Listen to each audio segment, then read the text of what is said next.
Elections की वजह से हमारे देश का पॉलिटिकल माहौल तो हिला हुआ है, इसमें कोई शक नहीं है। पर इसी बीच एक न्यूज ऐसी आई है जिसने लोगों को एसबीआई, ईसीआई, बॉन्ड्स सब कुछ भुला दिया है। देश के कैपिटल में इस न्यूज से ऐसी हलचल पैदा हुई है कि लोगों के सर घूम गए हैं। और आपको बता दें कि देश में ये पहली बार हुआ है। तो बात हो रही है यहाँ ईडी द्वारा अरविंद केजरीवाल के अरेस्ट की, जिसने देश में एक तूफान का माहौल पैदा कर दिया है। अब भला किसे ही पता था कि दिल्ली एक्साइज पॉलिसी स्कैम शायद आम आदमी पार्टी का अंत हो सकती है। जहां एक और कई लोग ईडी की प्रशंसा कर रहे हैं, वहीं ईडी और यूनियन दोनों को इस मामले में खूब फटकार भी पड़ रही है कि भला उन्होंने ऐसे कैसे एक सिटिंग चीफ मिनिस्टर को अरेस्ट कर लिया, और वो भी लोकसभा इलेक्शन से ठीक पहले। इस केस में कई ट्विस्ट एंड टर्न्स देखने मिले हैं, जहां केजरीवाल के अरेस्ट पर एक और दिल्ली हाईकोर्ट में उन्हें सीएम पोस्ट से हटाने की मांग की गई है। वहीं अपोजिशन पार्टीज ने 5 बजे इलेक्शन कमीशन ऑफ इंडिया से इस मामले में मिलने का मन बना लिया है। हालांकि इससे भी ज्यादा इंटरेस्टिंग मामले केजरीवाल के अरेस्ट के बाद कोर्ट्स में देखे गए हैं, जिसमें सुप्रीम कोर्ट और दिल्ली की रूस एवेन्यू कोर्ट शामिल है,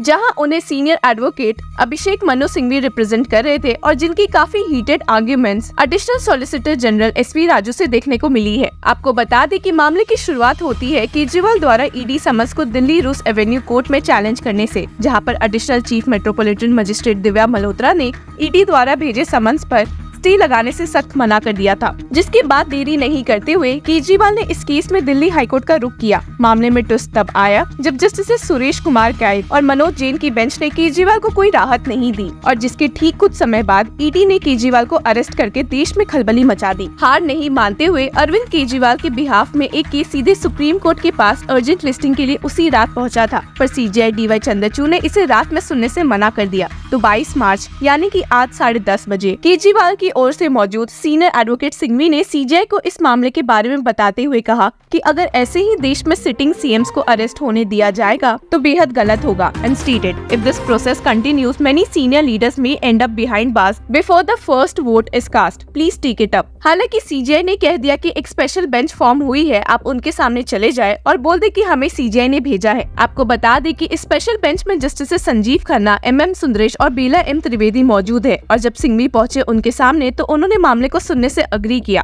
इंटरेस्टिंग बात ये भी है कि ये वही बेंच है जिसने फॉर्मर झारखंड सीएम हेमंत सोरेन को सुप्रीम कोर्ट की जगह झारखंड हाईकोर्ट जाने का सुझाव दिया था और उनकी बेल प्ली को डिनाई किया था। और जहां लोगों को लग रहा था कि सुप्रीम कोर्ट क्या फैसला दे सकती है, वहीं एक शॉकिंग टर्न ऑफ इवेंट में सीनियर एडवोकेट सिंघवी ने पहले ही इस मामले को विड्रॉ कर लिया। जी हाँ, आपने सही सुना। जितना आपके लिए शॉकिंग है उतना सभी के लिए था कि कहाँ सिंघवी कोर्ट में भागकर इस मामले को हियरिंग के लिए टेकअप करवाना चाह रहे थे। अब खुद ही इस मामले को विड्रॉ कर रहे हैं। सिंघवी ने बेंच को बताते हुए कहा कि वो ऐसा इसलिए कर रहे हैं because it is clashing with the remand order and then there will be arguments of remand and then high court and then, जिस पॉइंट पर जस्टिस खन्ना ने कहा you may go there, need not be present here. और इसी के साथ मामला supreme court से हटकर दिल्ली रूस एवेन्यू कोर्ट में जा पहुंचा, जहां ईडी की ओर से मौजूद एएसजी एसवी राजू और सिंघवी के बीच काफी हीटेड आर्गुमेंट्स देखने को मिले। और अरेस्ट होने के बाद पहली बार केजरीवाल कोर्ट में मौजूद थे और उन्होंने कहा कि उन्हें नहीं फर्क पड़ता कि वे किधर है, पर वे हमेशा देश के लिए समर्पित रहेंगे, and stated whether inside or outside my life is dedicated to the country.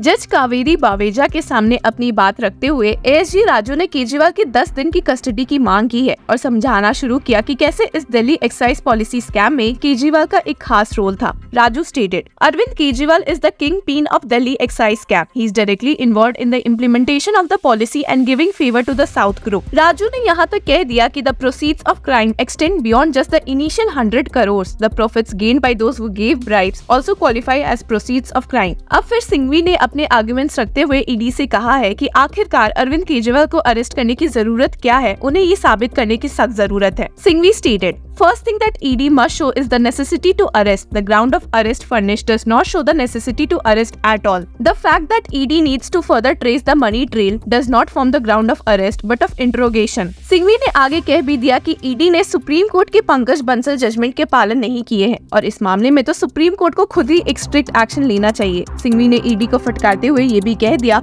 कि उनके पास कोई भी डायरेक्ट एविडेंस नहीं है और ईडी हर दिन अपना केस बदलते रहती है and stated, "Yesterday we were arguing in Delhi High Court. It was submitted that he was caught in personal capacity. Today they are giving material in the so-called remand having all things referring to party as company. In any case, my point is, as a person he has no role at all." इसके बाद केजरीवाल की ओर से मौजूद होकर senior advocate विकास चौधरी ने ED की class लगानी शुरू की और कहा कि ना ही कभी उनका नाम अक्यूज्ड कैपेसिटी में उठा है और ना ही विटनेस कैटेगरी में, और हर समन्स का जवाब केजरीवाल ने दिया है, तो फिर उन्हें अरेस्ट करने की नीड क्यों थी, and stated, "My cooperation the court will examine. But here the ED now becomes the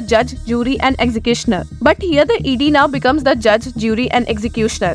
उन्होंने आगे कहा भी कि ईडी ने अब तक केजरीवाल को अरेस्ट नहीं करके सीधे इलेक्शन के पहले क्यों अरेस्ट किया है, ताकि वे इलेक्शन में ना खड़े हो पाए, and stated, "Were you waiting for elections to start so that I am prevented, so that you can prevent me from contesting or participating in the election, which is the right of every politician?